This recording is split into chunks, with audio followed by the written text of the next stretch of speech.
ஊடகவியலாளர் என்ற பெயரை வைத்துக் கொண்டு பிஜேபியை எதிர்த்து பேசுகிறாய், ஊடகவியலாளர் என்கின்ற பெயரை வைத்துக் கொண்டு பாராளுமன்றத்தை விமர்சித்து பேசுகிறாய், பத்திரிகையாளர் என்ற பெயரை வைத்துக் கொண்டு இந்தியாவின் இறையாண்மையை கேள்வி கேட்டுக் கொண்டே இருக்கிறாய் என்று தொடர்ச்சியாக ஊடகவாதங்களில் விமர்சனங்கள் வந்து கொண்டே இருக்கின்றன. இந்த இறையாண்மை என்கின்ற பொருளைத்தான் தொடர்ச்சியாக பலரும் பேசிக்கொண்டே இருக்கிறார்கள்.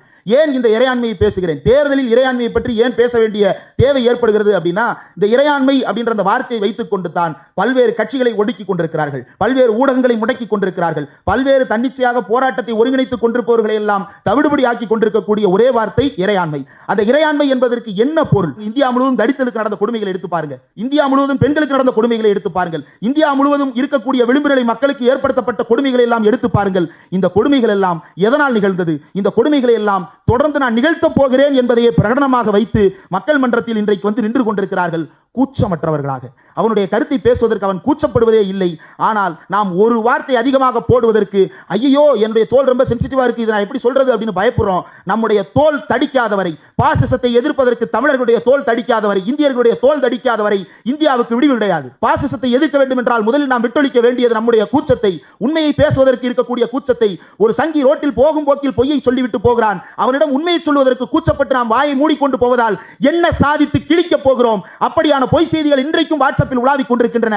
பிள்ளைகளை வைத்திருக்கக்கூடிய பெற்றோர்கள் ஆசிரியர்களுடைய குழுக்களை ஓபன் பண்ணி பாருங்க, அந்த குழுக்களில் பிள்ளைகுட்டி கடத்தல்காரர்கள் அதிகரித்து விட்டார்கள் பொய் செய்தி பரப்புறான். இதுக்கு அரசியலுக்கு என்ன சம்பந்தம் நீங்க நினைக்கலாம்? உங்களை இன்செக்யூரா மாத்தணும், உங்களுக்கு பாதுகாப்பற்ற உணர்வை ஏற்படுத்தணும், உங்களை அச்சத்திற்குள் தள்ள வேண்டும். அந்த அச்சத்தில் தான் பாசிசம் வேர்விட்டு வளர்ந்து கொண்டிருக்கிறது. அந்த அச்சத்தை ஒழிக்க வேண்டும் என்றால் நாம் கூச்சத்தை நீக்கி ஆக வேண்டும். உண்மையை சொல்லுவதற்கு நாம் தயக்கத்தை எந்த காலத்திலும் கையில் வைத்திருக்க கூடாது. தயக்கம் மோசமான அழிவை தரக்கூடிய நோயாக நமக்கு மாறிக்கொண்டிருக்கிறது. நம்மை பற்றிய உண்மையான புரிதலை அவர்கள் பெற்றாக வேண்டும். அதைத்தான் அண்ணா சொல்லுகிறார். நீங்கள் எல்லோரும் நினைத்துக் கொண்டிருக்கிறீர்கள் இப்போது உங்களுக்கு பெரும்பான்மை இருக்கிறது, அந்த பெரும்பான்மையை வைத்து அண்ணாதுரை என்னும் சிறுபான்மையை வீழ்த்தி விட்டேன் என்று.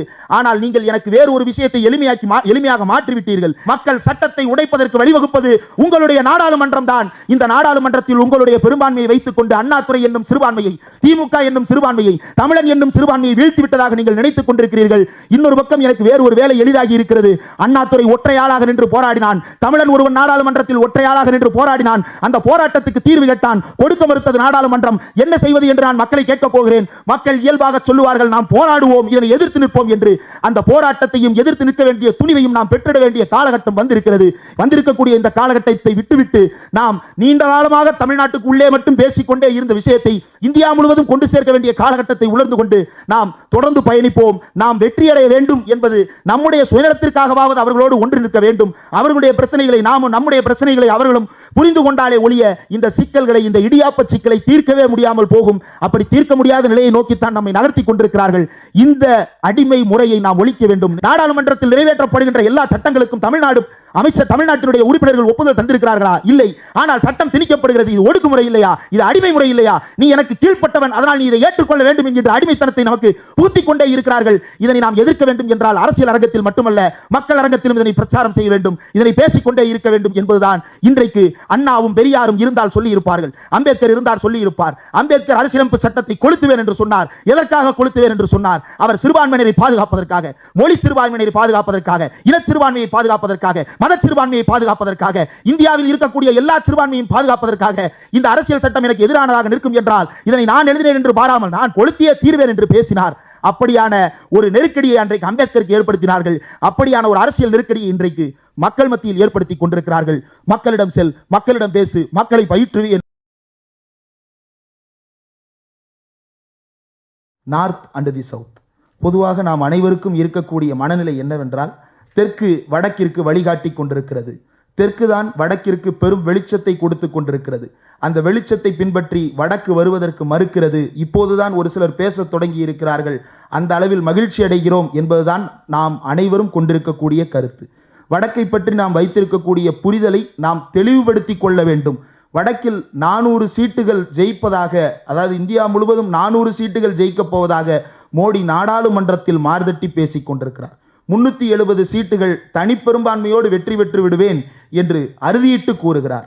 அதற்கு ஏற்றார் போல, அதற்கு ஒத்திசைவு தருவார் போல இந்தியாவில் இருக்கக்கூடிய பெரும்பான்மையான, ஏன் அத்தனை வெகுஜன ஊடகங்களும் அதற்கான ஏற்பாடுகளை களத்தில் செய்வதற்கு தகுந்த சில கணிப்புகளை வழங்கி கொண்டே இருக்கிறார்கள். அதனுடைய விமர்சனங்களையும் பார்த்திருக்கிறோம். தமிழ்நாட்டில் 4 சீட்டுகள் பிஜேபி ஜெயிக்கப் போகிறது. ஆனால் எத்தனை சதவீதம் என்று பார்த்தால் 17%. சரி, முதலிடம் எடுக்க போபவன் அப்போது 20% தான் பெறுவானா என்று எடுத்து பார்த்தால் இல்லை, அவன் 51% பெறுகிறான். 2ஆம் இடத்தில் 17%. தமிழ்நாட்டின் வரலாற்றில் இந்த பாரதூரமான வித்தியாசத்தில் வெற்றி பெற்ற அல்லது 2ஆம் இடம் பெற்ற எந்த கட்சிக்கும் இடையே இவ்வளவு சீட்டுகள் வித்தியாசம் இருக்காது. 51% வாக்குகளை ஒரு கட்சி பெறுகிறது என்றால் அந்த கட்சி கிட்டத்தட்ட அறுதி பெரும்பான்மையோடு வாஷ் அவுட்டாக வெற்றி பெறுகிறது என்பதைத்தான் நாம் கடந்த நாடாளுமன்ற தேர்தல்களில் பார்த்திருக்கிறோம். ஆனால் நம்ம எல்லாம் முட்டாளாக நினைத்து கொண்டு நமக்கு முன்னாலேயே பல்வேறு கணிப்புகளை வடநாட்டில் இருந்து தொடர்ச்சியாக இங்கே இறக்குமதி செய்து கொண்டிருக்கிறார்கள். அதை பார்த்து நாம் என்ன புரிதலுக்கு வந்துவிட்டோம் என்றால், அவ்வளவுதான், இனிமேல் வடக்கு முடிவெடுத்து விட்டது, உத்தரப்பிரதேசம் முடிவெடுத்து விட்டது, பீகார் முடிவெடுத்து விட்டது, நிதிஷ் கை கழுவி விட்டார், மம்தா காங்கிரஸோடு கூட்டணி இல்லாமல் தனியாக போராடுவதற்காக நின்று விட்டார், இதுவெல்லாம் எம்மாத்திரம், இது பிஜேபிக்கு முன்னால் எந்த காலத்திலும் எடுபடாது என்று நாமே நமக்குள் புலம்பத் தொடங்கிவிட்டோம். அந்த புலம்பலை நாம் தெளிவுபடுத்திக் கொள்ள வேண்டும்.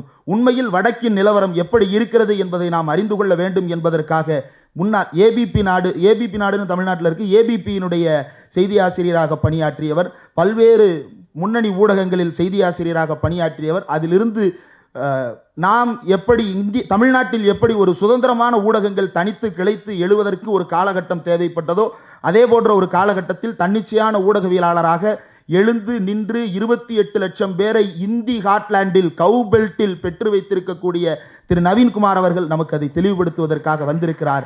ஆனால் தெற்கு எப்படிப்பட்டதாக இருக்கிறது என்பதை நாம் மீண்டும் மீளாய்வு செய்து கொள்ள வேண்டும். இந்த தேர்தலில் நாம் பிஜேபியை தோற்கடிக்க போகிறோம், பிஜேபி என்னும் கட்சியை ஆட்சியிலிருந்து இறக்கப் போகிறோம், அதற்காக இந்த தேர்தல் நடத்தப்படுகிறது என்று சொன்னால் ஆம், ஒரு இடத்தில் அது உண்மை. ஆனால் அது மட்டுமே ஒட்டுமொத்த உண்மையாக இருக்கிறதா என்றால் இல்லை. சிலர் கூட கேட்கலாம், ஊடகவியலாளர் என்ற பெயரை வைத்துக்கொண்டு பிஜேபியை எதிர்த்து பேசுகிறாய், ஊடகவியலாளர் என்கின்ற பெயரை வைத்துக்கொண்டு பாராளுமன்றத்தை விமர்சித்து பேசுகிறாய், பத்திரிகையாளர் என்ற பெயரை வைத்துக்கொண்டு இந்தியாவின் இறையாண்மையை கேள்வி கேட்டுக்கொண்டே இருக்கிறாய் என்று தொடர்ச்சியாக ஊடக விவாதங்களில் விமர்சனங்கள் வந்து கொண்டே இருக்கின்றன. இந்த இறையாண்மை என்கின்ற பொருளைத்தான் தொடர்ச்சியாக பலரும் பேசிக்கொண்டே இருக்கிறார்கள். ஏன் இந்த இறையாண்மையை பேசுகிறேன், தேர்தலில் இறையாண்மையை பற்றி ஏன் பேச வேண்டிய தேவை ஏற்படுகிறது அப்படின்னா, இந்த இறையாண்மை அப்படின்ற அந்த வார்த்தையை வைத்துக்கொண்டு தான் பல்வேறு கட்சிகளை ஒடுக்கி கொண்டிருக்கிறார்கள், பல்வேறு ஊடகங்களை முடக்கி கொண்டிருக்கிறார்கள், பல்வேறு தன்னிச்சையாக போராட்டத்தை ஒருங்கிணைத்துக் கொண்டிருப்பவர்களை எல்லாம் தவிடுபடி ஆக்கி கொண்டிருக்கக்கூடிய ஒரே வார்த்தை இறையாண்மை. அந்த இறையாண்மை என்பதற்கு என்ன பொருள், இந்த இறையாண்மை என்பதை நாடாளுமன்றம் எந்த இடத்தில் அர்த்தப்படுத்த தொடங்குகிறது என்று எடுத்து பார்த்தால், தமிழ்நாட்டில் பேரறிஞர் அண்ணா அன்றைக்கு திராவிட நாடு கேட்டு முழக்கமிட்டார். அதனை தடுத்து நிறுத்த வேண்டும் என்பதற்காக பிரிவினை பேசக்கூடாது என்று ரெஸ்ட்ரிக்ஷன் என்கின்ற பெயரில் ப்ரொஹிபிஷன், அதாவது அதற்கான ஒரு தடுப்பை உருவாக்குதல் என்பதை முற்றுமுழுதாக தடுத்து நிறுத்துதல் என்று மாற்றி இதை பற்றி பேசவே கூடாது என்கின்ற சட்ட திருத்தத்தை செய்தபோதுதான் நாடாளுமன்றத்தில் இறையாண்மையை பற்றி அதிகமாக பேசியிருக்கிறார்கள். இறையாண்மையை பற்றி கான்ஸ்டியூவன்ட் அசம்பிளி பேசினதை விட பார்லிமெண்ட் அந்த காலகட்டத்தில் அதிகமாக பேசுகிறது. அண்ணா இறையாண்மையை 2ஆக பிரித்து காட்டுகிறார். Political sovereignty rests with the people. அரசியல் இறையாண்மை என்பது மக்கள் மன்றத்தில் இருக்கிறது, மக்கள் மத்தியில் இருக்கிறது, மக்கள் தான் அந்த இறையாண்மையை தீர்மானிக்கிறார்கள், இறையாண்மையை மக்கள் தான் முடிவு செய்து கொண்டிருக்கிறார்கள். ஆனால் லீகல் சாவர்னிட்டி 2 கூறுகளாக இருக்கிறது. ஒன்று ஃபெடரல் யூனிட், இன்னொரு கான்ஸ்டியூவன்ட் யூனிட். அதாவது மாநிலத்திற்கும் ஒன்றியத்திற்கும் இடையில் சட்டப்பூர்வ இறையாண்மை என்பது பகிர்ந்தளிக்கப்பட்டிருக்கிறது. நாடாளுமன்றத்தில் நமக்கு இருக்கும் எண்ணிக்கை வெறும் 40, அவர்களுக்கு இருக்கும் எண்ணிக்கை 503. இந்த 40 பேர் கொண்டு வரும் தீர்மானத்தை அந்த 503 பேர் எந்த காலத்திலும் ஏற்கப் போவதே கிடையாது. அங்கு எந்த சட்டத்தையும் நம்மால் நிறைவேற்றிக் கொள்ள முடியாது. ஆகவே நம்முடைய சட்டங்களை நிறைவேற்றிக் கொள்ள நம்முடைய சட்டமன்றத்துக்கான இறையாண்மை என்பது வேண்டும். அண்ணா அந்த இறையாண்மையை வேறு ஒரு எல்லையில் கேட்டார். எல்லையே பிரித்து விடுவோம், இறையாண்மையை பகிர்ந்து விடுவோம் என்று சொன்னார். ஆனால் மாறாக அண்ணாவுக்கு ஒரு மறைமுக வெற்றி ஒன்று கிடைத்தது. இன்றைக்கு முதலமைச்சர்களினுடைய உரைகளை எடுத்து பார்த்தால், முதலமைச்சரினுடைய ஓத்துன்னு சொல்லுவாங்க, உறுதிமொழின்னு சொல்லுவாங்க, அந்த உறுதிமொழியை எடுத்து பார்த்தால் சாவர்னிட்டியின் மேல் சத்தியம் செய்து அவர்கள் பதவி பிரமாணம் செய்து கொள்கிறார்கள். அந்த சாவர்னிட்டியின் மீது சத்தியம் செய்து பதவி பிரமாணம் எடுத்துக்கொண்டு சாவர்னிட்டியின் அதிகாரிகளாக த ஸ்டாஃப் ஆஃப் சாவர்னிட்டி என்று முதலமைச்சர்களை உருவாக்குவதற்கு அண்ணா அன்று எழுப்பிய முழக்கம் ஒரு முக்கியமான காரணகர்த்தாவாக இருந்தது. அது அண்ணாவின் தோல்வி என்று பலர் கருதலாம். ஆனால் நாம் இன்றைக்கு பேசிக் கொண்டிருக்கக்கூடியது ஃபெடரல் ஸ்ட்ரக்சர் என்பதற்கான அடித்தளத்தை அந்த இடத்தில் இருந்தே தான் நாம் தொடங்க வேண்டும். எந்த இடத்தில் விட்டோமோ அந்த இடத்திலிருந்து தொடங்க வேண்டும். இப்ப இந்த சாவர்னிட்டி பிரச்சனை மக்களுக்கு என்ன பாதிப்பை ஏற்படுத்தி கொண்டிருக்கிறது? அது நாடாளுமன்றத்துக்குள்ளேயும் சட்டமன்றத்துக்குள்ளேயும் ஏற்படுற பிரச்சனை தானே. அது மக்கள் மத்தியில் எப்படியான பிரச்சனையாக மாறுகிறது? இதை யூடியூபின் வாயிலாக கேட்டுக்கொண்டிருப்பவர்களுக்கு குழப்பமாக இருக்கலாம். என்ன இவன் இறையாண்மை என்ற அகடமிக்கான வார்த்தையை எல்லாம் பேசிக் கொண்டிருக்கிறான், எதற்காக இப்படி உளறிக் கொண்டிருக்கிறான்? மக்களுக்கு கேஸ் விலை பிரச்சனையாக இருக்கிறது, மக்களுக்கு எல்பிஜி விலை பிரச்சனையாக இருக்கிறது, மக்களுக்கு பெட்ரோல் டீசல் விலை பிரச்சனையாக இருக்கிறது, விலைவாசி பிரச்சனையாக இருக்கிறது. அதை பற்றித்தானே பேச வேண்டும். இறையாண்மையை பற்றி ஏன் பேசுகிறாய் என்று பலரும் கேள்வி எழுப்பிக் கொண்டிருக்கிறார்கள். இந்த இறையாண்மை என்பதும் ஒற்றுமை என்பதும் பல்வேறு இடங்களில் நமக்கு பல சிக்கல்களை ஏற்படுத்தி கொண்டே இருக்கிறது. அந்த இறையாண்மையை புரிந்து கொள்ளாவிட்டால் மக்களுக்கு நாம் நிச்சயமாக முழுமையான தெளிவை அளிக்க முடியாது என்கின்ற நெருக்கடி ஏற்படுகிறது. சமீபத்தில் நாம் எல்லோரும் ஒரு செய்தியை பார்த்திருப்போம். PM ஸ்ரீ என்ற பள்ளிக்கூடங்களுக்கு தமிழ்நாடு அரசு கையெழுத்து போட்டு விட்டது அப்படின்னு. தமிழ்நாடு தேசிய கல்விக் கொள்கையை ஏற்றுக்கொண்டு விட்டதா அப்படின்னு பலரும் கூட கொந்தளித்தார்கள், நம்முடைய தோழர்களை கொந்தளித்தார்கள். உண்மையில் அந்த இடத்தில் தேசிய கல்விக் கொள்கையை ஏற்றுக்கொள்கிறேன் என்று தமிழ்நாடு அரசு பிரகடனம் செய்யவில்லை. எழுதியிருக்கக்கூடிய அந்த அறிக்கையில் கொடுக்கப்பட்டிருப்பது என்னவென்றால், மாநில அளவில் ஒரு குழு அமைத்திருக்கிறோம், அந்த குழு முடிவு செய்யும், அதன் அடிப்படையில் நாங்கள் இதில் இணைந்து கொள்வதை முடிவெடுக்க காத்திருக்கிறோம் என்று சொல்லி இருக்கிறார்கள். இதில் தேசிய கல்விக் கொள்கையை ஏற்றுக்கொள்வது என்பது தமிழ்நாட்டினுடைய சரத்தில் இல்லை.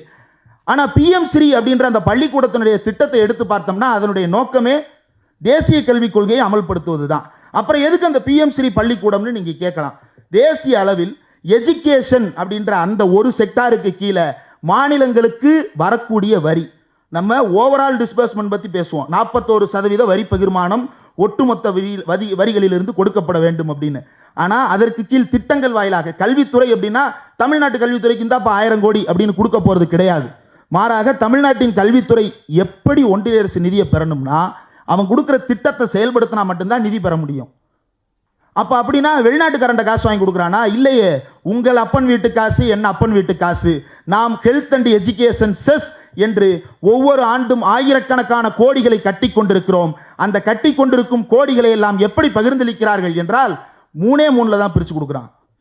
ஒன்றிய அரசு மாநிலத்துக்கு 3 திட்டத்தில் தான் பிரிச்சு கொடுக்குது கல்விக்கு. ஒன்று PM ஸ்ரீ, இன்னொன்று சமர சிக்ஷான்ற பேரில் ஒன்று, இன்னொன்று PM போஷான். போஷான் அப்படின்றது ஊட்டச்சத்து தொடர்பானது. அதில் தேசிய கல்விக் கொள்கையை புகுத்த முடியல. ஆனால் மீதி இருக்கக்கூடிய 2 திட்டங்களை நம்ம எடுத்துக்கணும்னா தேசிய கல்விக் கொள்கையை ஏற்றுக்கொண்டால் மட்டும்தான் நாம் PM ஸ்ரீ ஸ்கூலை பெற முடியும், சமர சிக்ஷான்ற அந்த நிதியை பெற முடியும். அப்போ மாநில அரசுடைய இறையாண்மை, நம்முடைய கல்வியை தீர்மானிக்கும் அதிகாரத்தை இந்த மாநில அரசாங்கம் வைத்திருக்கிறதே, அதற்குரிய பொருள் என்ன? அர்த்தமற்றதாக மாற்றி விட்டார்கள். LPG சிலிண்டர் இன்னைக்கு ரோட்ல போய் கேள்வி கேட்டோம்னா மக்கள் எல்லாரும் கொந்தளிக்கிறாங்க, அரசாங்கம் ஏத்திருச்சுன்னு. எந்த அரசாங்கம் எப்படி ஏத்துச்சு? அதை கண்ட்ரோல் பண்ற வழிமுறை மாநிலத்திட்ட இருக்கா? நீங்க எல்லாம் ஓட்டு போட்டு தேர்ந்தெடுக்கிறீங்க, 234 தொகுதிகளில் ஓட்டு போட்டு தேர்ந்தெடுக்கிறீங்க உறுப்பினர்களை. அந்த உறுப்பினர்களால இதில் ஒரு முடியை கூட கிள்ளி போட முடியாத அளவுக்கு அதிகாரத்தை ஒன்றிய அரசு குவித்து வைத்திருக்கிறது. இந்த குவிப்பை தமிழ்நாடு தனியாக இவ்வளவு காலமும் போராடி கொண்டுதான் இருந்திருக்கிறது. அதனால் நமக்கு கிடைத்த வெற்றி என்ன அப்படின்றத நம்ம யோசித்து பார்க்கணும். இது நிரந்தர தீர்வை நோக்கி நாம் நகர வேண்டும் என்றால் அதற்கு நாம் என்ன வழிமுறைகளை பின்பற்ற வேண்டும்? இது கல்வி என்கின்ற ஒரு புலத்தில் வெள்ள நிவாரணத்தில் நடந்த பிரச்சனைகளை பேசி இருக்கிறோம். மாநில பேரிடர் நிவாரண நிதி, தேசிய பேரிடர் நிவாரண நிதி, இரண்டுக்கும் இருக்கக்கூடிய வேறுபாடு என்ன, ஏன் இன்னும் 1 பைசா கூட கொடுக்கல அப்படின்றதை ஏற்கனவே விரிவாக பேசி இருக்கிறோம். நேத்து மோடி அனுப்புறாரு, 4 மணிக்கு தேர்தல் அறிவிச்சிட்டாரு ஆணையர், 5 மணிக்கு எல்லாருக்கும் மெசேஜ் அனுப்புறாரு. காலையில இருந்து சாயங்காலம் வரைக்கும் மெசேஜ் வருது, எனக்கு 5 மணிக்கு மெசேஜ் வருது. என்னன்னு மெசேஜ் வருது? விக்ஷித் பாரத் சங்கல்ப் அப்படின்ற ஒரு மெசேஜ் நிறைய பேருக்கு வந்திருக்கும். ஒருவேளை நீங்க பார்க்கலன்னா உங்க வாட்ஸ்அப்ல விக்ஷித்னு சர்ச் பண்ணி பாருங்க, ஹிந்தியில் ஒரு இது வந்திருக்கும், ஸ்பேமில் போய் விழுந்திருக்கும். உண்மையிலேயே ஸ்பேம் தான், உண்மையான ஸ்பேம் அதுதான். என்ன சொல்றாரு? LPG கொடுத்துட்டேன், வீடு கட்டி கொடுத்துட்டேன், பெண்களுக்கு சுய உதவி குழுக்கு நிதி கொடுத்துட்டேன். பெண்கள் சுய உதவி குழுக்களுக்கு நிதி கொடுப்பது யாரு? கூட்டுறவு வங்கிகளா இல்லையா? கூட்டுறவு வங்கிகள் தானே கொடுக்குது. விவசாய கடனை யார் கொடுக்குறா? கூட்டுறவு வங்கிகள் தானே கொடுக்கிறது. கூட்டுறவு வங்கிகள் யார் கட்டுப்பாட்டில் இருக்கின்றன? மாநில அரசின் கட்டுப்பாட்டில் இருக்கின்றன. அந்த ரத்து செய்யக்கூடிய கடன்களை யார் சுமக்க போகிறார்கள்? மாநில அரசு சுமக்க போகிறது. அப்படி நீ சுமக்காதே, விச் மீன்ஸ் அப்படி மாநில மக்களினுடைய வரி, வட்டி உள்ளிட்டவற்றை நீ தலையிடாதே, அவங்க வட்டியை கட்டட்டும், நீ அதை ரத்து செய்யாதன்னு ஒன்றிய அரசின் சட்டங்கள் வலியுறுத்துகின்றன. அதை தாண்டி மாநில அரசு மக்களுக்காக அந்த கடனை தள்ளுபடி செய்து சுமையை தன் தலையில் ஏற்றி வைத்திருக்கிறது. அப்ப இது இறையாண்மையோடு தொடர்புடையதா இல்லையா? சட்டமன்றம் முடிவெடுக்கும் அதிகாரம் என்பது இறையாண்மை தொடர்புடையது. அந்த இறையாண்மையை வைத்துத்தான் நான் அங்க எடுத்துட்டேன்னா நீங்க முடிவெடுக்க கூடாதுன்னு சொல்றான். அப்ப இந்த அவையில உட்கார்ந்து இருக்கிற 234 பேர் யாரு? அவனுக்கு என்ன மரியாதை? 44 பேர் 40 பேர் அங்க அனுப்பியிருக்கமே. புதுச்சேரியில் இருக்கக்கூடிய ஒரு தமிழரை சேர்த்து 40 பேர் அனுப்பியிருக்கமே. அந்த 40 பேருக்கு என்ன மரியாதை நாடாளுமன்றத்தில்?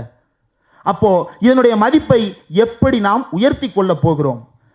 வடக்கு வெர்சஸ் தெற்கு என்பது தொடர்ச்சியாக நாம் பேசிக் கொண்டிருப்பது.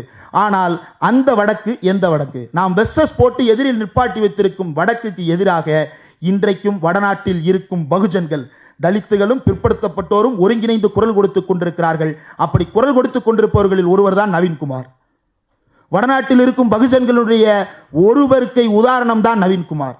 அவர் நம்மோடு வந்து பேசிக் கொண்டிருக்கிறார். இந்த பேச்சின் மூலமாக நாம் சாதிக்க விரும்புவது என்ன? வடக்கும் தெற்கும் எந்த இடத்தில் சேர வேண்டும்? இந்தியா கூட்டணின்னு ஒரு கூட்டணியை பற்றி பேசுகிறோமே, அந்த கூட்டணியை ஏன் ஆதரிக்கிறோம்? திமுக என்கின்ற ஒரு கட்சியோ அல்லது தமிழ்நாட்டிலிருந்து ஏதோ ஒரு கட்சியையோ நாம் தேர்ந்தெடுத்து அனுப்பிவிட்டால் அங்கு போய் ஒன்றும் செய்ய முடியாது. ஒரு கூட்டணியை அங்கு உருவாக்க வேண்டும். கூட்டணி தேர்தலில் மட்டுமல்ல, கூட்டணி என்பது ஆட்சி நடத்துவதிலும் வேண்டும் என்பதுதான் நம்முடைய கோரிக்கை. அதன் அடிப்படையில் தான் இந்தியா கூட்டணி என்கின்ற ஒரு கருத்தை வலுப்பெற செய்வதற்காக பலரும் இங்கே வேலை செய்து கொண்டிருக்கிறார்கள். ஆமாவா இல்லையா? 40 பேர்னால செய்ய முடியாதுன்றதுனால தான் இந்தியா என்கின்ற ஒட்டு மொத்தத்தையும் நாம் இழுத்து வைத்து பேசிக் கொண்டிருக்க வேண்டிய தேவை ஏற்பட்டிருக்கிறது. அந்த தேவையை நாம் பூர்த்தி செய்ய வேண்டும் என்றால் அரசியல் ரீதியிலான ஒற்றுமையாக மட்டுமல்லாமல் களத்திலும் அந்த ஒற்றுமையை நாம் காண்பித்து ஆக வேண்டும். பேரறிஞர் அண்ணா அழகாக ஒரு விஷயத்தை குறிப்பிட்டிருக்கிறார் தன்னுடைய எல்லோரும் இந்நாட்டு மன்னர் என்கின்ற புத்தகத்தில். இந்த புத்தகத்தில் வந்து அண்ணாவினுடைய கட்டுரை குடியாட்சி கோமான் இணையதளத்தில் இருக்கிறது, எல்லோரும் எடுத்து படிக்கலாம். 10 பக்கம் தான். இங்கிருந்து வீட்டுக்கு நடந்து போற தூரத்துக்குள்ள படிச்சிடலாம். அண்ணா குடியாட்சி முறைக்கு எதிராக, மக்களாட்சி முறைக்கு எதிராக பல கருத்துக்களை இதில் சொல்றாரு. மக்களாட்சி முறைக்கு எதிராக கருத்து சொல்றாரு. ஆமா, மக்களாட்சி முறையில் இருக்கக்கூடிய ஓட்டைகளை அவர் கோடு போட்டு காட்டுகிறார். மக்களாட்சி முறையில் இருக்கும் ஓட்டைகளை அவர் எப்ப கோடு போட்டு காட்டுறாரு? பெரியாரோட இருக்கும்போது அல்ல, 1967 எலெக்ஷனுக்கு முன்னாடி கோடு போட்டு காட்டுறாரு. இந்த குடியாட்சி முறையை பின்பற்றித்தான், மக்கள் ஆட்சி முறையை பின்பற்றித்தான் ஹிட்லரும் முசோலினியும் வந்தார்கள். அப்படியானவர்களை நாம் எப்படி ஏற்றுக்கொள்ள போகிறோம்? இவனை நாம் நாட்டுக்கு அதிபனாக, நமக்கெல்லாம் தலைவனாக ஏற்றுக்கொள்ள வேண்டுமாமே? ஏன்? நாட்டவரின் மதிப்பை பெறத்தக்க செயல் யாது இவன் செய்தனன்? பிறந்தானே, அதி தவிர இவன் செய்தது என்ன? நாட்டுக்காக என்ன பாடுபட்டான்? இது மன்னரை நோக்கி பிரெஞ்சு புரட்சி கேட்டதாக அண்ணா குறிப்பிட்டிருக்கக்கூடிய வரிகள். இந்த வரிகளை இன்றைக்கு யாருக்கு பொருத்தி பார்க்க முடிகிறது? சொல்லும் போதே உங்க மனசுல பல சித்திரங்கள் தோன்றுகிறது. ஏன்? இந்த குடியாட்சி முறையை பின்பற்றி நம்மை நாமே வதைத்து கொண்டிருக்கக்கூடிய கொடுமைக்கு நம்மளை ஆட்படுத்தி இருக்கிறார்கள். என்ன செய்திருக்கிறார்கள்? சமீபத்தில் ஒரு பிரச்சனை, பீகாரில் இருக்கக்கூடிய தொழிலாளர்களை தமிழ்நாடு அடித்து விரட்டி விட்டது. அதனால் இந்தியாவிலிருந்தே தமிழ்நாடு வந்து வேறு ஒன்றாக சிந்தித்துக் கொண்டிருக்கிறதுன்னு பேசினான். ஒன்று. ரெண்டாவது, நேத்து அம்மையார் நிர்மலா சீதாராமன் அவர்கள், அவர் எந்த பிரஸ் மீட் கொடுத்தாலும் பொய்யை தவிர வேறு எதையுமே சொல்ல முடியவில்லை. நான் உறுதியாக சொல்கிறேன், அவர் சொல்வது பச்சை பொய். மழை வெள்ளத்தை ஸ்டேட் டிசாஸ்டர் அறிவிக்க சொன்னார். அப்படிலாம் முடியாது. அது அவர் வச்சிருக்கிற பேப்பர்லேயே தெளிவாக எழுதியிருக்கு. ஆனாலும் பொய் சொல்லுவார், ஸ்டேட் டிசாஸ்டரை அறிவிச்சுக்கங்கன்னு. நேற்று என்ன பொய் சொல்லியிருக்கிறாரு? கோயிலை இடிக்க சொல்றவங்களுக்கு உங்க ஓட்டா? தமிழ்நாட்டில் யாராவது கோயிலை இடிக்கணும்னு சொன்னானா?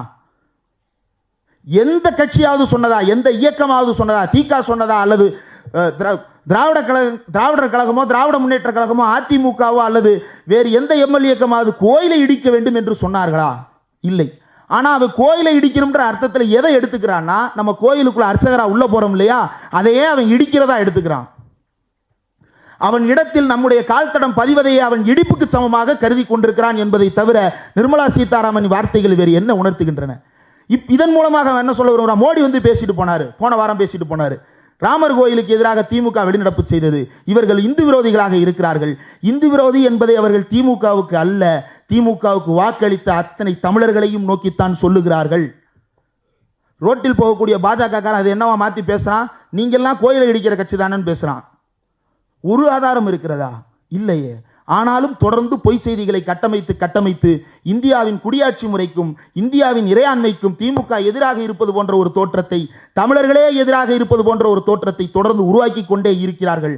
நாம் இந்த இடத்தில் விழித்து கொண்டு செயல்பட வேண்டியது என்னவென்றால், இந்த பிஜேபி, இந்த சங் பரிவார் எந்த காலத்திலும் நம்மை அரசியல் ரீதியாக வடக்கில் இருப்பவர்களோடு ஒன்று சேர விடாது. பார்லிமெண்டரி டெமோக்ரஸி அப்படிப்பட்ட சூட்சமங்களையும் உள்ளே வைத்திருக்கிறது. ஆனால் வடக்கில் இருக்கக்கூடிய மக்களோடு நமக்கு ஏற்படக்கூடிய இணக்கம் எப்படியானதாக இருக்க வேண்டும்? பனியாக்களை விரட்டுவதில் நாம் ஒன்று சேர வேண்டுமா இல்லையா? ஆமாவா இல்லையா? ஆமாவா இல்லையா? பனியாக்களை விரட்டுவதற்கு தமிழ்நாடு தனியாக போராடினால் விரட்டிவிட முடியுமா? அதானியை விரட்டுவதற்கு தமிழ்நாடு தனியாக போராடினால் விரட்டிவிட முடியுமா? அதானியை விரட்டுவதற்கு, அம்பானியை விரட்டுவதற்கு நாம் தனியாக போராடினால் செய்துவிட முடியுமா? ஹார்பரா கொள்ளையடிச்சிட்டு இருக்கானே, அதில் பாதிக்கப்படுவது தமிழர்கள் என்று நாம் பார்க்கிறோம். இந்தியாவில் இருக்கக்கூடிய அத்தனை தொழிலாளர்களும் அதில் பாதிக்கப்பட்டு கொண்டே இருக்கிறார்கள் என்பதை நாம் இப்போது பேசாவிட்டால் எப்போதும் நமக்குள் ஒற்றுமை ஏற்படாது. அந்த ஒற்றுமையின்மை என்கின்ற நிலையைத்தான் அவர்கள் விரும்பிக் கொண்டே இருக்கிறார்கள். பிஜேபி அதைத்தான் நம் மத்தியில் பேசிக்கொண்டே இருக்கிறது. இப்போது பேசிக்கொண்டிருக்கக்கூடிய நம்முடைய இந்த காலகட்டம் என்பது மிகவும் கொடூரமான காலகட்டமாக மாறி இருக்கிறது. அறத்தின் பக்கம் நாம் நிற்போம். அவனுடைய மதிப்பீடு நம்மளை பற்றி என்ன தெரியுமா? இவன் 6 மணிக்கு மேலே சண்டை போட வரமாட்டான், சங்கு ஊதிட்டா சண்டையை நிறுத்திடுவான், முதுகில் குத்த மாட்டான், தவறான வழிகளில் போரில் ஈடுபட மாட்டான். நம்மளை பற்றி எல்லாமே அவனுக்கு நல்லாவே தெரியும். அப்போ நம்ம என்ன செய்ய போகிறோம்? மக்கள் மத்தியில் போய் பிரச்சாரம் செய்ய வேண்டும் என்பதை தவிர இதில் நமக்கு என்ன பாடம் கிடைக்கிறது? தேர்தலில் பாசிசத்தை வீழ்த்திட முடியுமா கேள்வி கேட்குறாங்க. சிலர் தேர்தல் புறக்கணிப்புன்னு கூட சஜஸ்ட் பண்ணுறாங்க. காலங்காலமாக தேர்தல் புறக்கணித்தவர்கள் எல்லாம் இப்போது தேர்தலில் போட்டியிட வேண்டும், தேர்தலில் நாம் ஆதரவு தெரிவிக்க வேண்டும் என்று மாறி இருக்கின்ற சூழ்நிலையில் ஒரு சிலர் திடீரென்று தேர்தலையே புறக்கணிக்க வேண்டும் அப்படின்லாம் சஜஸ்ட் பண்ண ஆரம்பிச்சிருக்கிறாங்க. இந்த தேர்தல் என்பது பாசிசத்தை ஒழிப்பதற்கான வழியா என்றால் ஆம், பாசிசம் அதிகாரத்தை அடைவதை தடுப்பதற்கு தேர்தலில் நாம் அவர்களை தடுத்து நிறுத்தியாக வேண்டும் என்பது ஒரு வழி. அதே நேரத்தில் சமூகத்தில் ஏற்படுத்த வேண்டிய மாற்றங்களை நாம் தொடர்ச்சியாக பேசிக்கொண்டே இருக்க வேண்டும் என்பது இன்னொரு வழி. 2 வழியையும் நாம் தொடர்ச்சியாக செய்திடாவிட்டால் அந்த இடத்தில் பிஜேபி கோட்டை கட்டி விடுகிறது. பிஜேபி இப்போது தமிழ்நாட்டிற்குள் புகுந்திருக்கக்கூடிய நிலைமை அல்லது இந்தியாவிற்குள் புகுந்திருக்கக்கூடிய நிலைமை என்னவென்றால், வடக்குக்கும் தெற்குக்கும் இருக்கக்கூடிய வித்தியாசம் என்று அவர்கள் பேசிக்கொண்டிருப்பது எதை என்றால் ஒரே ஒரு அண்டர்லைனிங் ஃபேக்டர் தான். மக்கள் மத்தியில் ஜனநாயகத்தை பயிற்சியாக நாம் கொண்டு போய் சேர்க்காமல் விடுபட்ட அந்த இடைப்பட்ட காலத்தில் தான் ஒரு நாடு, ஒரு தேசம், ஒரு ஒற்றைத்துவத்தை நோக்கி இந்தியாவை நகர்த்தி கொண்டிருக்கும் விதை மக்கள் மத்தியில் போடப்பட்டிருக்கிறது.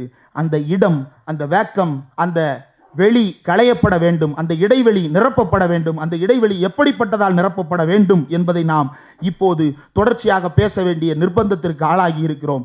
80 vs 20 பேசலாம். இந்தியாவில் இருக்கக்கூடிய 20 கோடி முஸ்லிம்களுக்கு எதிரானவர்கள் நாங்கள், அவர்களுக்கு எதிரான தேர்தல் இது என்று பிரகடனம் செய்கிறார்கள். அமைச்சர் பதவியை கையில் வைத்துக் கொண்டு இதனை வெளிப்படையாக பேசிக் கொண்டிருக்கிறார்கள். இந்தியாவினுடைய தலித்துகளுக்கு எதிராக இவர்கள் செய்து கொண்டிருக்கிறார்கள். அப்படியே எடுத்து பாருங்க, இந்தியா முழுவதும் தலித்துகளுக்கு நடந்த கொடுமைகளை எடுத்து பாருங்க, இந்தியா முழுவதும் பெண்களுக்கு நடந்த கொடுமைகளை எடுத்து பாருங்கள், இந்தியா முழுவதும் இருக்கக்கூடிய விளிம்பு நிலை மக்களுக்கு ஏற்படுத்தப்பட்ட கொடுமைகளை எல்லாம் எடுத்து பாருங்கள். இந்த கொடுமைகள் எல்லாம் எதனால் நிகழ்ந்தது? இந்த கொடுமைகளை எல்லாம் தொடர்ந்து நான் நிகழ்த்தப் போகிறேன் என்பதையே பிரகடனமாக வைத்து மக்கள் மன்றத்தில் இன்றைக்கு வந்து நின்று கொண்டிருக்கிறார்கள், கூச்சமற்றவர்களாக. அவனுடைய கருத்தை பேசுவதற்கு அவன் கூச்சப்படுவதே இல்லை. ஆனால் நாம் ஒரு வார்த்தை அதிகமாக போடுவதற்கு, ஐயோ என்னுடைய தோல் ரொம்ப சென்சிட்டிவா இருக்கு, இதை நான் எப்படி சொல்றது அப்படின்னு பயப்படுறோம். நம்முடைய தோல் தடிக்காதவரை, பாசிசத்தை எதிர்ப்பதற்கு தமிழர்களுடைய தோல் தடிக்காதவரை, இந்தியர்களுடைய தோல் தடிக்காதவரை இந்தியாவுக்கு விடிவு கிடையாது. பாசிசத்தை எதிர்க்க வேண்டும் என்றால் முதலில் நாம் விட்டொழிக்க வேண்டியது நம்முடைய கூச்சத்தை, உண்மையை பேசுவதற்கு இருக்கக்கூடிய கூச்சத்தை. ஒரு சங்கி ரோட்டில் போகும் போக்கில் பொய்யை சொல்லிவிட்டு போகிறான். அவனிடம் உண்மையை சொல்லுவதற்கு கூச்சப்பட்டு நாம் வாயை மூடிக்கொண்டு போவதால் என்ன சாதித்து கிழிக்க போகிறோம்? அப்படியான பொய் செய்திகள் இன்றைக்கும் வாட்ஸ்அப்பில் உலாவிக் கொண்டிருக்கின்றன. பிள்ளைகளை வைத்திருக்கக்கூடிய பெற்றோர்கள், ஆசிரியர்களுடைய குழுக்களை ஓபன் பண்ணி பாருங்க. அந்த குழுக்களில் பிள்ளை குட்டி கடத்தல்காரர்கள் அதிகரித்து விட்டார்கள் பொய் செய்தி பரப்புறான். இதுக்கு அரசியலுக்கு என்ன சம்பந்தம் நீங்க நினைக்கலாம்? உங்களை இன்செக்யூரா மாற்றணும், உங்களுக்கு பாதுகாப்பற்ற உணர்வை ஏற்படுத்தணும், உங்களை அச்சத்திற்குள் தள்ள வேண்டும். அந்த அச்சத்தில் தான் பாசிசம் வேர்விட்டு வளர்ந்து கொண்டிருக்கிறது. அந்த அச்சத்தை ஒழிக்க வேண்டும் என்றால் நாம் கூச்சத்தை நீக்கியே ஆக வேண்டும். உண்மையை சொல்லுவதற்கு நாம் தயக்கத்தை எந்த காலத்திலும் கையில் வைத்திருக்க கூடாது. தயக்கம் மோசமான அழிவை தரக்கூடிய நோயாக நமக்கு மாறிக்கொண்டிருக்கிறது. சிஏஏவின் மூலமாக இந்து ராஷ்டிரத்தை அமைப்பதை உறுதிப்படுத்துகிறார்கள். இஸ்லாமியர்கள் வந்தால் பாதுகாப்பு இல்லை என்பதை ஓப்பனா பேசுறாங்க. சொல்ல வேண்டியதுதானே இஸ்லாமியர்கள் தீவிரவாதிகள்னு ஓப்பனா சொல்ல முடியாது. சொன்னா தேர்தல் களம் உடனடியாக திசை திரும்பிவிடும் என்பது அவர்களுக்கு தெரியும். அதனால பாதுகாப்புன்னு சால்ஜாப்பு வார்த்தைகளை சொல்லி நம்ம ஏமாற்றி கொண்டிருக்கிறார்கள். இந்த சிஏஏவால இஸ்லாமியர்களுக்கு தான் பிரச்சனையா? இங்க இருக்கிற யாருக்குமே சிஏ பத்தி பயம் இல்லையா? சிஏன்ற சட்டம் வந்தவொடனே எல்லாருக்குள்ளே ஒரு பயம் வந்ததா இல்லையா? இது நாட்டுக்குள்ளே என்ன செய்ய போகுதுன்ற பயம் வந்ததா இல்லையா? கேள்வியாக கேட்கிறேன் தோழர்களே, வந்ததா இல்லையா? வந்ததே. அந்த பயத்தை உருவாக்குவதுதான் அவர்களுடைய வேலை. இந்த பயத்தை அவர்கள் தொடர்ந்து உருவாக்கி கொண்டிருக்கிறார்கள். இதனை நாம் எதிர்க்க வேண்டும் என்றால் இதனை எல்லா வகைகளிலும் நின்று நாம் எதிர்க்க வேண்டும். எந்த இடங்களிலெல்லாம் நமக்கு எதிரான சதிகள் நிகழ்ந்து கொண்டிருக்கிறதோ அந்த இடங்களிலெல்லாம் நாம் ஒன்றுபட்டு நின்று நம்முடைய ஜனநாயக குடியரசை காப்பாற்ற வேண்டும். இந்த ஜனநாயக குடியரசை காப்பாற்ற வேண்டும் என்றால் நாம் என்ன செய்தாக வேண்டும்? வடக்கில் இருக்கும் பார்வை என்ன, தெற்கில் இருக்கும் பார்வை என்ன என்பதை உரையாடலோடு நிறுத்தி கொள்ளாமல் அதனை தொடர்ந்து பயிற்சியாக மாற்ற வேண்டும். வடக்குக்கும் தெற்குக்கும் இருக்கக்கூடிய ஒற்றுமைகள் என்று பேசுவதனாலேயே இங்கு தீங்கு வந்துவிடும் என்று நினைக்க தேவையில்லை. வடக்கும் தெற்கும் ஒன்றாக நிற்க வேண்டிய காலகட்டம் இந்த காலகட்டமாக மாறியிருக்கிறது. இந்த நிதி பிரச்சனைகளை தமிழ்நாடு தனியாக போராடி கொண்டிருக்கிறது. பிடிஆர் நிதியமைச்சராக இருந்த போதும், தங்கம் தென்னரசு நிதியமைச்சராக இருந்த போதும், இருக்கின்ற போதும் முக்கியமான ஒரு விஷயத்தை சுட்டிக்காட்டி கொண்டே இருக்கிறார்கள். ஜிஎஸ்டி குழு கூட்டத்தில் நாம ஒரு விஷயத்தின் மீது, ஒரு பொருளின் மீது ஜிஎஸ்டி விதிக்கப்படுவதை எதிர்க்கிறோம். ஆனால் வேற ஒரு மாநிலம், அந்த மாநிலத்தில் அந்த பொருளே கிடையாது, ஆனால் அந்த மாநிலம் அந்த பொருளின் மீது ஜிஎஸ்டி போடுவதை ஆதரிக்கிறது. ஏன் ஆதரிக்குது? தமிழ்நாட்டில் அந்த பொருளின் மீது ஜிஎஸ்டி போடுவதால் ஒன்றியத்துக்கு வந்து சேரக்கூடிய நிதி ஆதாரங்கள் அதிகமாகும். ஒரு பொருள் மீது 1 பைசா அதிகமாக போட்டாலும் ஒன்றியத்துக்கு வந்து குவியும் கோடிகள். அந்த கோடிகள் யாருக்கு பிரித்து கொடுக்கப்படுகிறது? தமிழ்நாட்டுக்கு கொடுக்கப்படுகிறதா? இல்லை. அதனால் மற்ற மாநிலங்கள் அதை ஆதரித்துக் கொண்டிருக்கிறார்கள். அப்போ இதனை ஜிஎஸ்டி கவுன்சில் கூட்டத்தில் நம்மால் பேச முடியாது. ஜிஎஸ்டி கவுன்சில் கூட்டத்தில் நமக்கு ஒற்றுமை வேண்டும் என்றால் ஜிஎஸ்டி கவுன்சில் கூட்டத்துக்கு வெளியில் அரசியல் அரங்கில் நமக்குள் ஒற்றுமை தேவைப்படுகிறது. ஒரு பகுஜன் ஒற்றுமை தேவைப்படுகிறது, ஒரு பார்ப்பன எதிர்ப்பு ஒற்றுமை தேவைப்படுகிறது, ஒரு பாசிச எதிர்ப்பு ஒற்றுமை தேவைப்படுகிறது, ஒரு பணியா எதிர்ப்பு ஒற்றுமை தேவைப்படுகிறது. இந்த பார்வையை நாம் கூர்தீட்டி கொண்டாலே ஒழிய இந்த ஜனநாயக குடியரசை நாம் காப்பாற்ற முடியாது. திட்டம் திட்டமாக எதிர்த்து கொண்டிருப்பதால் நாம் அனைவரும் ஒவ்வொரு முறையும் தனித்தனியாக போராடி கொண்டிருக்கிறோம். ஆனால் அவன் திட்டம் திட்டமாக நம்மை எதிர்க்க வைத்துவிட்டு, நம்மை துண்டாடி விட்டு, திட்டம் திட்டமாக நம்மளை எதிர்க்க வைக்கிறது காரணம் என்ன? நீங்க சமீபத்தில் வந்த எல்லா செய்திகளையும் எடுத்து பாருங்க. State versus union, state versus union, state versus union, எல்லா செய்திகளையும் 2 நமக்கு கொடுத்துக்கிட்டே இருப்பான். மாநில அரசு மழை வெள்ளத்துக்கு நிவாரணம் கேட்டது, அங்க என்ன நடந்தது? மழை வெள்ளத்தை மாநில அரசு ஒன்றிய அரசு எதிர்க்கிறது, நிதி கொடுக்கவில்லை. கேஸ் சிலிண்டர் மாநில அரசு ஒன்றிய அரசை எதிர்க்கிறது. அடுத்து வேற ஒரு விஷயம், எக்ஸ்ன்ற விஷயம், அதுல மாநில அரசு ஒன்றிய அரசு எதிர்க்கிறது. சிஏஏ மாநில அரசு ஒன்றிய அரசை எதிர்க்கிறது. ராமர் கோயில் மாநில அரசு ஒன்றிய அரசு எதிர்க்கிறது. மக்களுக்கு அயற்சியை ஏற்படுத்தும். மக்களுக்கு அது அயற்சியை ஏற்படுத்தும். அந்த அயற்சியால் என்னப்பா எப்போ பார்த்தாலும் இதே பேசிட்டு இருக்கான் என்று மக்களை இந்த அரசியலில் இருந்து வெளியேற்றிவிட துடித்துக் கொண்டிருக்கிறார்கள். அப்படி வெளியேற்றுவதற்கு நாம் அனுமதிக்க கூடாது. ஏற்கனவே மாணவர்கள் பல பேரை வெளியில் நிறுத்திவிட்டதாக இந்து ராஷ்டிரத்தை அமைக்க துடிப்பவர்கள் தொடர்ந்து கொக்கரித்துக் கொண்டிருக்கிறார்கள். அவர்களிடம் நாம் இதை பேச வேண்டிய தேவை இருக்கிறது. இதை தமிழ்நாடு மட்டுமல்ல, இந்தியா முழுவதற்கும் நாம் பேசியாக வேண்டும். இந்த நாடாளுமன்றத்தில் நமக்கு தேவையானவற்றை நாம் சாதித்துக் கொள்ள வேண்டும் என்றால் தமிழர்களுடைய சுயநலத்துக்காகவாவது வடக்கில் இருக்கக்கூடிய அரசியல் கட்சிகளோடும் வடக்கில் இருக்கக்கூடிய மக்களோடும் நம்முடைய பிரச்சனைகளை பேசி நமக்கிடையே தீர்மானத்தை உருவாக்கி கொண்டு நமக்கிடையே பிரச்சனைகளை தீர்க்கும் வழிகளை கண்டடைந்தாலே ஒழிய இந்த ஒன்றியத்திற்குள் நாம் எந்த காலத்திலும் விடிவு காலத்தை தேடவே முடியாது. 40 பேரை வைத்துக்கொண்டு 503 பேரை எந்த காலத்திலும் எதிர்த்து விட முடியாது. ஆனால் இந்த 40 பேருக்கு ஆதரவாக 280 பேர் நமக்கு பக்கத்தில் நிற்க வேண்டும் என்றால் அரசியல் அரங்கிலும் மக்கள் மன்றத்திலும் அவர்களுக்கு நாம் தோளோடு தோள் நிற்க வேண்டும். அவர்கள் நமக்கு தோளோடு தோள் நிற்க வேண்டும். அப்படி தோளோடு தோள் நிற்காமல் நாம் எந்த காலத்திலும் பாசிசத்தை வீழ்த்தி விடவே முடியாது. நம்மை பற்றிய உண்மையான புரிதலை அவர்கள் பெற்றாக வேண்டும். அதைத்தான் அண்ணா சொல்லுகிறார். நீங்கள் எல்லோரும் நினைத்துக் கொண்டிருக்கிறீர்கள் இப்போது உங்களுக்கு பெரும்பான்மை இருக்கிறது, அந்த பெரும்பான்மையை வைத்து அண்ணாதுரை என்னும் சிறுபான்மையை வீழ்த்தி விட்டேன் என்று. ஆனால் நீங்கள் எனக்கு வேறு ஒரு விஷயத்தை எளிமையாக மாற்றிவிட்டீர்கள். It is also easier for me to go back to my people and say, well, I fought for you singly and all alone, and yet the bill was passed. What shall I do? And my people naturally will say, all right, let us resist it. Therefore, you are creating an atmosphere of lawlessness and you are making the people to break the laws என்று சொன்னார். மக்கள் சட்டத்தை உடைப்பதற்கு வழிவகுப்பது உங்களுடைய நாடாளுமன்றம் தான். இந்த நாடாளுமன்றத்தில் உங்களுடைய பெரும்பான்மையை வைத்துக் கொண்டு அண்ணாதுரை என்னும் சிறுபான்மையை திமுக என்னும் சிறுபான்மையை, தமிழன் என்னும் சிறுபான்மையை வீழ்த்தி விட்டதாக நீங்கள் நினைத்துக் கொண்டிருக்கிறீர்கள். இன்னொரு பக்கம் எனக்கு வேறு ஒரு வேலை எளிதாகி இருக்கிறது. அண்ணாதுரை ஒற்றையாளாக நின்று போராடினான்.